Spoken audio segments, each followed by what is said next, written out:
micropodcast de trabajo social y derechos humanos.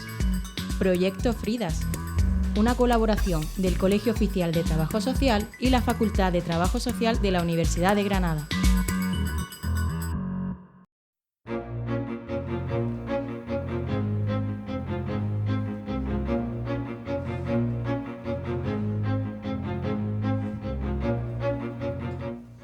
Bienvenidos a todos y a todas a un nuevo episodio de Voces Invisibles de Justicia Social. En el día de hoy vamos a hablar sobre un tema muy importante y a la vez muy duro: la violencia de género y las numerosas dificultades que muchas mujeres enfrentan, en este caso aquellas que sufren las mujeres migrantes, cuando intentan pedir ayuda en un país nuevo. Aunque pensamos que denunciar una situación de violencia es suficiente para recibir protección, la realidad es que muchas mujeres encuentran diversos obstáculos, como son la burocracia, falta de apoyo institucional, miedo o desconfianza a las instituciones por su situación migratoria. Para explicar todo esto un poco, comentaremos un caso ocurrido en España, que refleja claramente esos problemas. Comentaremos el caso con mis compañeras Miriam, Marta y Nayara. ¿Cómo estáis? Muy bien, Andrea, y muchas gracias por invitarnos a hablar de este tema. Encantada de estar aquí, Andrea, un tema muy importante que se debe tratar. Gracias por esta invitación, era una conversación un poco importante. Bueno, para comenzar quiero explicar brevemente el caso. Se trata de una mujer sudamericana que llegó a España en una situación muy vulnerable. Estaba embarazada, con pocos recursos económicos y en una situación administrativa irregular. Ella vivía con su pareja y la familia de él. Con el tiempo empezó a sufrir violencia de género. La situación de la mujer duró bastante, porque no solo sufrió violencia de género por su pareja, sino que tuvo muchos problemas con las instituciones a las que pidió ayuda. ¿Qué fue lo que ocurrió exactamente? La situación que estaba viviendo empezó a salir a luz gracias a un trabajador social de una ONG. Él empezó a notar señales claras de maltrato, comportamiento de aislamiento, de miedo y finalmente incluso signos físicos de maltrato, que incluso muchas lesiones fueron fotografiadas y ahí pudo demostrarse que existían pruebas de maltrato. ¿Entonces intervino la policía? Sí, en este caso fue notificada a las autoridades y finalmente detenido el agresor. En este caso fue la pareja de la mujer. Pero aquí empezó el problema, porque el sistema no funciona como debería funcionar. ¿En qué sentido? Pues que la mujer no recibió el apoyo institucional adecuado. Su denuncia como que terminó siendo desestimada bajo presión y lo más grave es que no se establecieron ni incluso medidas de protección eficaces. O sea, que tuvo que seguir viviendo con su agresor. Exactamente, y imagínate lo que significa eso, denunciar a una persona que te maltrata y aún así tienes que seguir conviviendo con ella. Eso, por desgracia, ocurre muchas más veces de las que debería. Muchas víctimas sienten que no están protegidas por el sistema. Y además en este caso hay otro factor importante: la migración. Claro, cuando una mujer está en situación migratoria irregular, muchas veces tiene miedo de denunciar porque teme a tener consecuencias legales o administrativas. Como la posibilidad de ser expulsada del país. Exactamente. Ese miedo puede hacer que muchas víctimas permanezcan en esa situación de vulnerabilidad durante más tiempo. Marta, desde tu experiencia, ¿qué papel jugaron las trabajadoras sociales en este caso? Pues las trabajadoras sociales en este caso jugaron un papel fundamental, porque lo que hicieron estas profesionales, específicamente las de la ONG, fueron quienes detectaron la situación de maltrato en esta víctima y fueron las que iniciaron el proceso de denuncia y acompañaron a la mujer durante todo el proceso, que no es largo ni sencillo. Además, cubrieron las necesidades básicas que no estaban satisfechas. ¿A qué te refieres?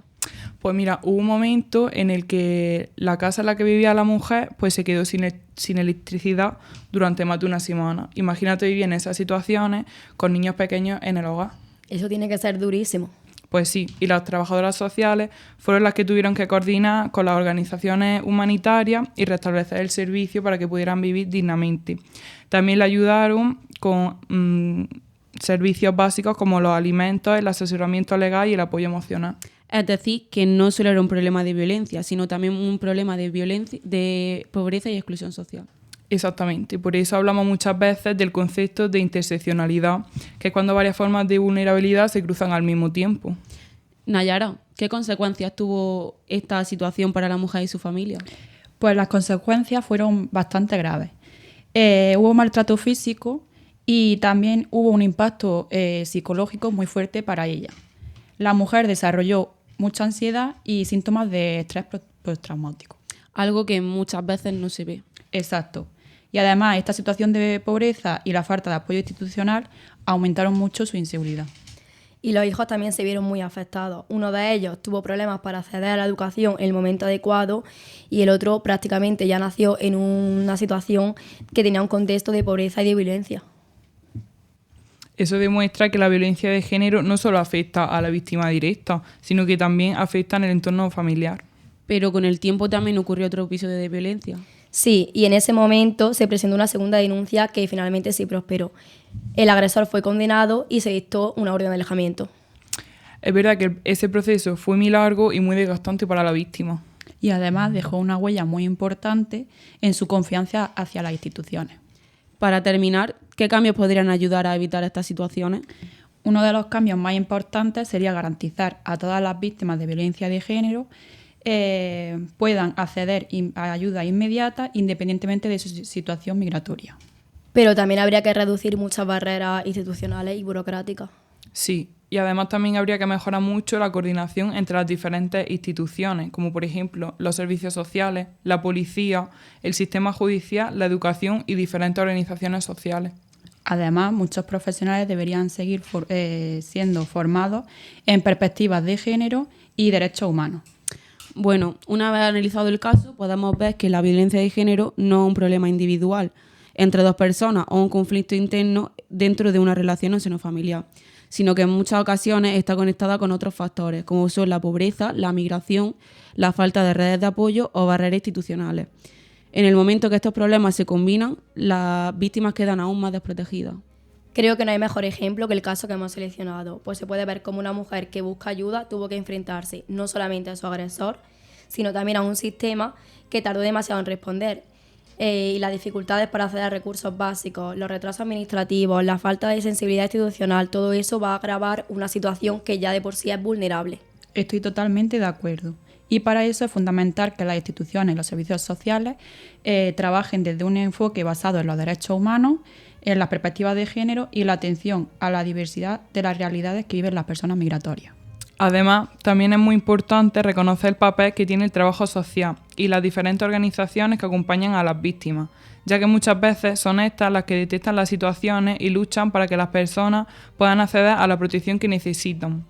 En definitiva, este caso nos recuerda que proteger a las víctimas no debería depender de su origen, ni de su situación administrativa o su contexto social, sino que debería de ser una garantía real para todas las personas. Gracias por escucharnos. Muchas gracias.